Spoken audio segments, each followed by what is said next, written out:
Hi అండి, welcome to my channel. నేను మీ దేవి. ఎలా ఉన్నారండి? అందరూ బాగున్నారా? నేనైతే బాగున్నాను. మీరు ఎలా ఉన్నారు? కామెంట్ సెక్షన్లో తెలియచేయండి. ఈరోజు బ్లాగ్ అయితే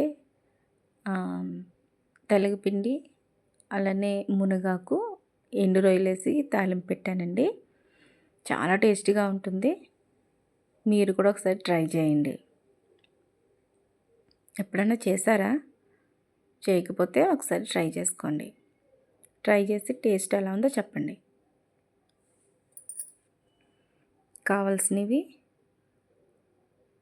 ఎండు రొయ్యలు, ఆనియన్, పచ్చిమిర్చి, మునగాకు, తెలగపిండి.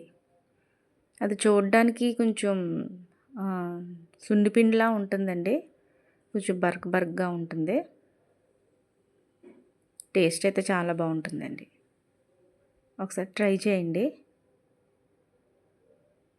ఇంకా మన ఛానల్ ఎవరైనా సబ్స్క్రైబ్ చేసుకోకపోతే సబ్స్క్రైబ్ చేసుకోండి. వీడియో నచ్చితే లైక్ చేయండి, షేర్ చేయండి, కామెంట్ చేయండి. ప్లీజ్ సపోర్ట్ చేయండి ఛానల్ని.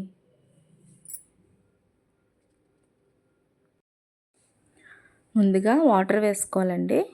వాటర్ వేసుకున్న తర్వాత వాటర్లో ఉల్లిపాయలు, పచ్చిమిర్చి అలానే శనగపిండి వేసేసుకోవాలి. అందులో ఆ తెలగపిండి బాగా కలుపుకోవాలండి. ఉండలు కట్టకుండా కలుపుకోవాలి. తర్వాత పసుపు వేసుకోవాలి. తర్వాత సాల్ట్ కూడా వేసేసుకోవాలండి.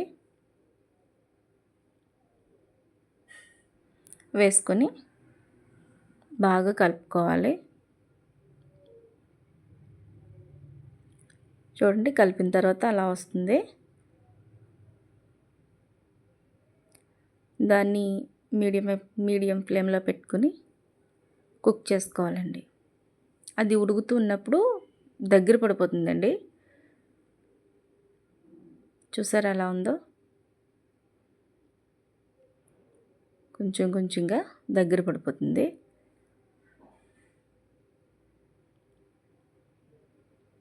ఇందుకు మీరేం చేశారండి?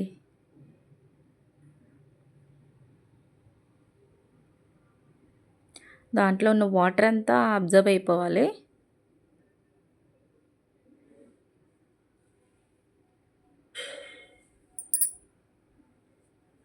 చూస్తున్నారు కదా, అలా ప్రెస్ చేసినప్పుడు వాటర్ వస్తుందండి. ఆ వచ్చిన వాటర్ అంతా కూడా కంప్లీట్గా అబ్జర్వ్ అయిపోతుంది. పొడి పొడిగా అవ్వాలండి.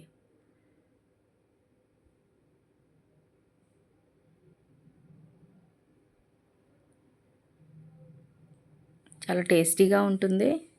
స్మెల్ అయితే చాలా బాగా వస్తుందండి. కమ్మగా వస్తుంది స్మెల్ అయితే. బాగుంటుందండి. ఎండు రొయ్యలు వేస్తాం కదా, ఇంకా బాగుంటుంది. ఒకసారి చేసేయండి. ఇష్టంగా తినడానికి బాగుంటుంది.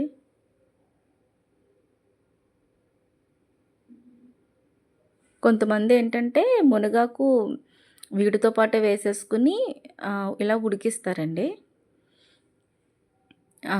కానీ కొంచెం మునగాకు పచ్చి వాసన వస్తుంది కదా, అందుకనేసి నేనేం చేస్తున్నానంటే పోపులో వేసుకుంటాను. దీంట్లో వేసి బాయిల్ చేయట్లేదండి. కొంతమంది ఇలా కూడా వేసుకొని చేసుకుంటారు. కొంతమంది టేస్ట్ని బట్టి పోపు చేసుకుంటారు. చూసారా, ఇప్పుడు వాటర్ అంతా అయిపోయింది కదా, ఆయిల్ వేసుకుని తాలింపు పెట్టేసుకుందాం. చాలా సింపుల్గా అయిపోతుందండి. బాగుంటుంది కూడా. ఒకసారి ట్రై చేయండి.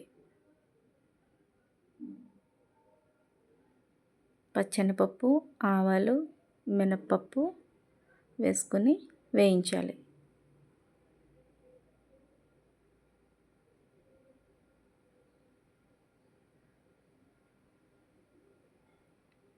అది కొంచెం బ్రౌనిష్ వచ్చిన తర్వాత జీలకర్ర, రొయ్యలు, వెల్లుల్లిపాయలు మిగిలినవన్నీ వేసుకోవాలండి.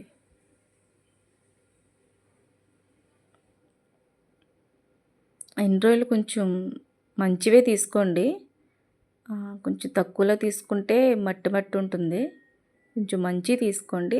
చిన్న రొయ్యలు అయితేనే బాగుంటాయి. నీట్గా క్లీన్ చేసేసుకొని 2, 3 సార్లు శుభ్రంగా కడుక్కున్న తర్వాత పోపు చేసుకోండి. చాలామంది తలలు ఉంచేస్తారు, కానీ నేను అలా ఉంచలేనండి, తీసేస్తాను. శుభ్రంగా క్లీన్ చేసేస్తాను.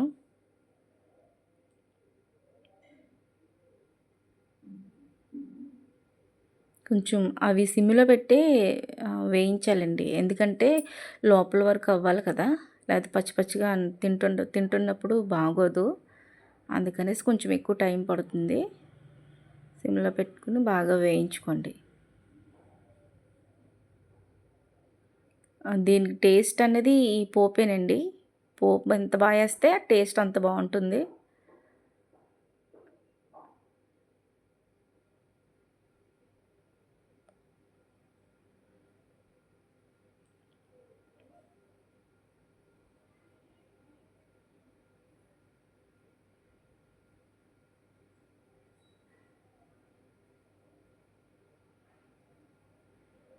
చూస్తున్నారా అలా వేగుతున్నాయో?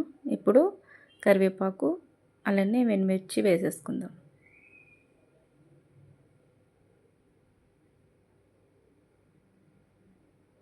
ఇప్పుడు మునగాకు వేసుకోవాలండి. శుభ్రంగా కడిగి పెట్టుకున్న లేతగా ఉందండి మునగాకు, చాలా ఫ్రెష్గా ఉంది. చెట్టుది అప్పుడే తెంపుకొచ్చాను నేను. చాలా ఫ్రెష్గా ఉంది. ఎక్కువ వేయించకూడదండి, ఎందుకంటే అందులో ఉన్న విటమిన్స్ అన్నీ పోతాయి కదా. పెద్దగా ఏమి ఎక్కువ ఫ్రై చేయనవసరం లేదు.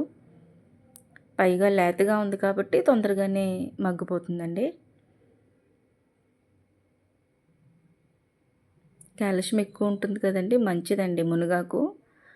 అప్పుడప్పుడు వేసుకోవడం తినడం మంచిది. ఓన్లీ మునగాకే ఫ్రై చేసుకుంటారు పోపులతోటి, అది ఇంకా బాగుంటుంది. అది కూడా చేసి చూపిస్తాను. పప్పులో వేసుకోవచ్చు.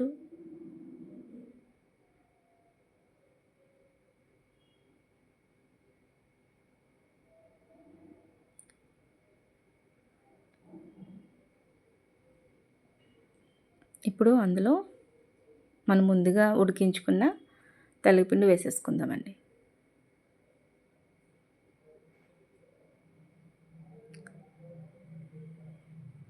చూసారా ఎలా ఉందో? స్మెల్ అయితే చాలా బాగుందండి. టేస్ట్ కూడా చాలా బాగుంటుంది. మా ఇంట్లో చాలా ఇష్టంగా తింటారు ఇది. ఓన్లీ మునగాకు పిల్లలకి పప్పులో వేసినా, తాలింపులో వేసినా పెద్దగా ఇష్టంగా తినరు. కానీ ఇలా వేస్తే మాత్రం బాగుంటుంది, తింటారు. నేచురల్గా వచ్చిన ఫుడ్ని తీసుకోవడం మంచిది కదండి హెల్త్కి కూడా.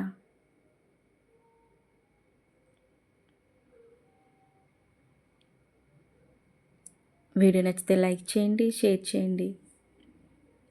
ప్లీజ్ సబ్స్క్రైబ్ చేసుకోండి.